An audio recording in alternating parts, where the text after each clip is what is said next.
Doctors of Reddit, who's the dumbest patient you've ever had? 1. Young couple come in saying they have tried conceiving for almost a year, but she's still not pregnant. I start by taking her patient history. Turns out she's been on the pill for years due to period pain. 2. Ophthalmologist here. Patient's eyes wasn't getting better, so I asked if he's using his drops in the correct eyes. He wasn't. He argued that his right eye is really his left eye, because he throws a ball with his left hand. I argued right versus left with him for a good 5 minutes before I gave up. He won the argument. Also, I've had 2 patients who stare at the sun. They both said it's like stargazing because the sun is technically a star. And the worst was when I had a blind patient who was still riding a motorcycle. He rode into a house and had to give up his motorcycle. 3. I thought this only happened in TV shows, but one of my sister's friends is a doctor and told us about a teenage girl that came to the ER with abdominal pain. Yes, this is going where you think it's going.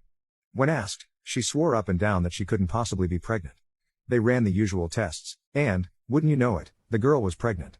She could not believe it, total denial, but she did not deny having sex with her boyfriend, so the doctor, my sister's friend, asked her what birth control they used. Apples. She ate an apple after having sex with him. 4. My mom worked at a major hospital and heard the story of a guy who called the emergency line, saying that he'd accidentally stabbed himself in the torso with a knife while cutting something. Their first piece of advice was to not remove the knife, to which he replied, "What do I do if I did remove it?" And they gave him instructions. When the ambulance arrived, they found the man with the knife in his torso. Yep, he put it back in. 5. In training had a surgical patient getting his toes amputated because of diabetes. All shift he kept getting insulin but his sugars wouldn't come down. Just didn't make sense. Eventually found a lot of candy under his pillow. Not sure if it's dumb or just sad. Maybe bit of both. 6. I discharged a Russian patient after he had been hospitalized for alcohol-induced liver damage.